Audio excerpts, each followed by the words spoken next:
Hermanos, estamos en el Nuevo Testamento, estamos viendo lo que nos van diciendo los evangelistas. Estamos viendo cómo Jesús fue dejando una iglesia jerárquica, una iglesia con alguien que la dirigiera, que lo representara acá, les dio las llaves del reino, les fue dando ese poder, hermano, a San Pedro, y prometió estar con la iglesia todos los días hasta el fin del mundo, y que el poder del mal no iba a poder contra ella. Esa iglesia sólida, esa iglesia única, esa iglesia santa, esa iglesia apostólica, hermano. Y la iglesia, hermano, no se llama católica, sino que es católica. Católica quiere decir que es universal, hermano.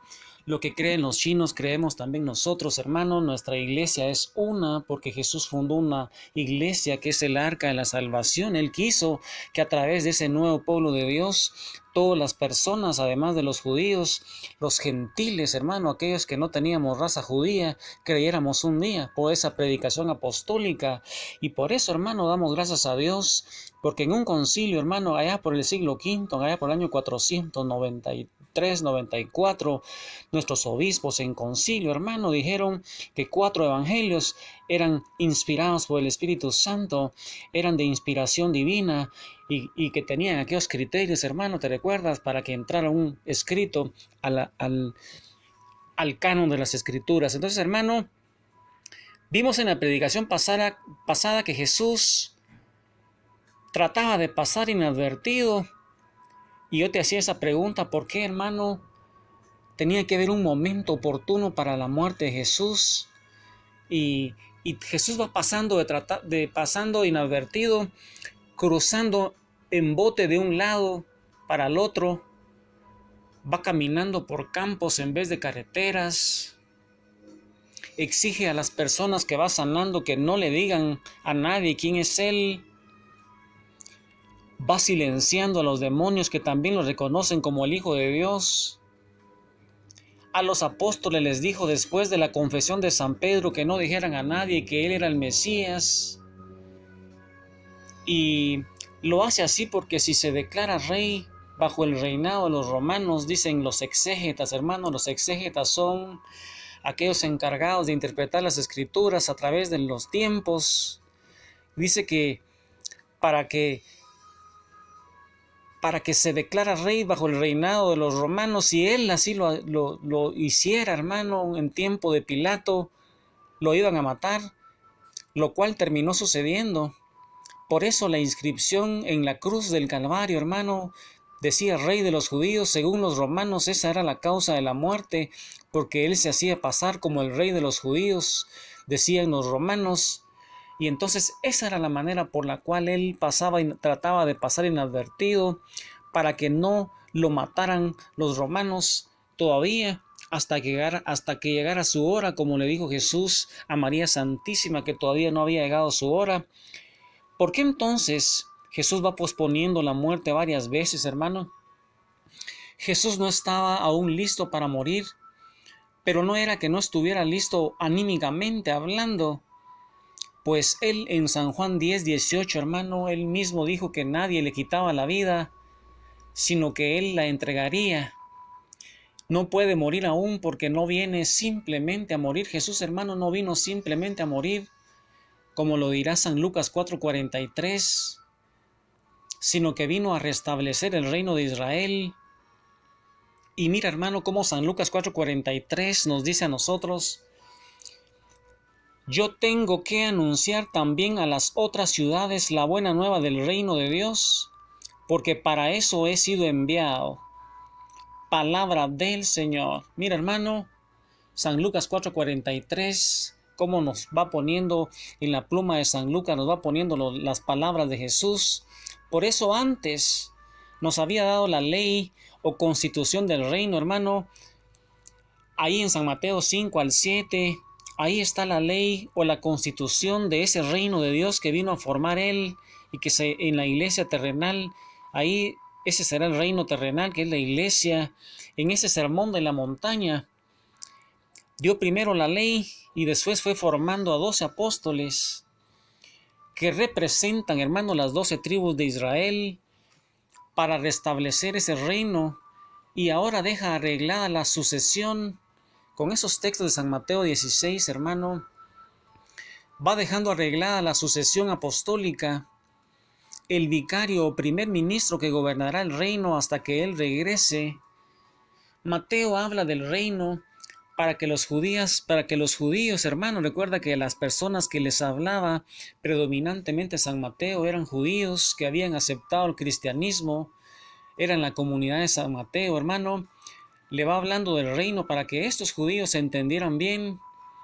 Y San Lucas habla ya de iglesia, pero también es un reino espiritual que comienza en el corazón cuando vamos dejando que ese rey que es Jesús vaya gobernando todo nuestro ser. Y San Mateo nos va narrando en el siguiente capítulo, hermano, en el capítulo 17, en que muestra que Jesús se va a considerar rey.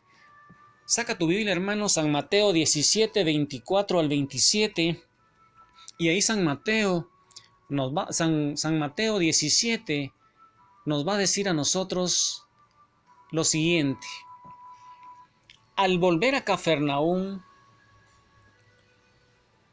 se acercaron a Pedro los que cobran el impuesto para el templo. Le preguntaron, ¿el maestro de ustedes no paga el impuesto? Pedro respondió, claro que sí, y se fue a casa. Cuando entraba, se anticipó Jesús y le dijo, dame tu parecer. Simón, ¿quiénes son los que pagan impuestos o tributos a los reyes de la tierra? ¿Sus hijos o los que no son de la familia? Pedro contestó, los que no son de la familia. Y Jesús le dijo, entonces los hijos no pagan. Sin embargo, para no escandalizar a esta gente, vete a la playa y echa el anzuelo. Al primer pez que pesques, ábrele la boca y hallarás en ella una moneda de plata. Tómala y paga por mí y por ti. Palabra del Señor. Gloria a ti, Señor Jesús. Mira, hermano, medio ciclo era lo que tenían que pagar de impuesto al templo los judíos. El rey no tiene que pagar. La iglesia y el papa, hermano, no pagan impuestos. El reino de Dios está por encima de otros reinos. San Pedro lo debe pescar porque no puede salir de la bolsa de Jesús, el rey, pues eso sería un signo de sumisión. ¿Y qué aplicación práctica, hermano, entonces tiene la fundación de la iglesia para nuestra vida diaria, hermano? ¿Qué aplicación práctica tiene la fundación de la iglesia para nuestra vida diaria? Porque a veces se oye decir yo creo en Cristo, pero no me gusta la iglesia o no estoy de acuerdo con la iglesia. Pero si Jesús es el rey y su principal enseñanza es el reino, ¿cómo puede gustarme el rey y no querer su reino? Si buscas a Cristo, el cuerpo de Cristo es su iglesia, dice 1 Corintios 12, el camino hacia Cristo es la iglesia con los sacramentos, no puedes estar con el rey y no ser de su reino. Y eso, hermano, es lo que quisiera que tú meditaras, el día de hoy. Y con este canto, hermano, al lado de María Santísima, lleguemos a los pies de Jesús ante su presencia y le digamos a Jesús, para alabarte, para glorificarte, para bendecirte. y con este canto, hermano, medita esas enseñanzas, medita por qué Jesús fundó una iglesia, que es el reino de Dios terrenal,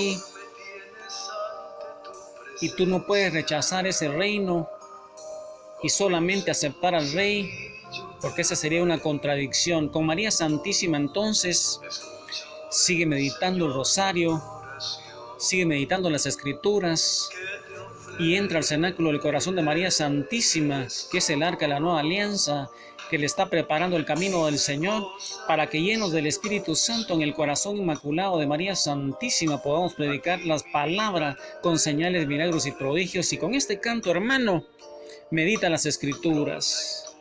Sobre todo, si aceptas el reino de Dios, que es la iglesia, o solamente a Jesús.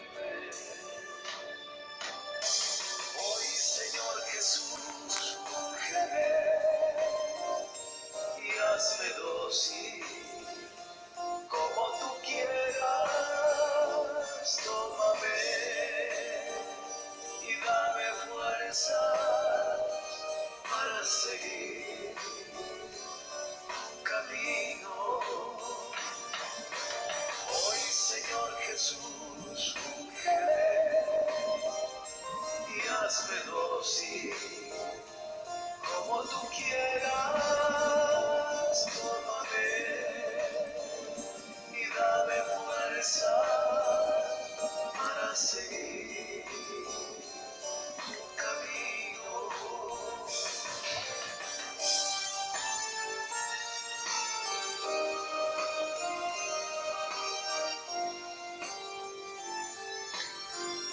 Porque esto, hermano, por el orgullo y la desobediencia del hombre, hay tantas divisiones que no son de Dios, porque Jesús dijo que sean todos uno como tú y yo somos uno, y ese es el deseo de Jesús, hermano. Y por eso tienes que ser fiel a tu iglesia, hermano, que es el reino de Dios, donde Jesús es el Rey de Reyes.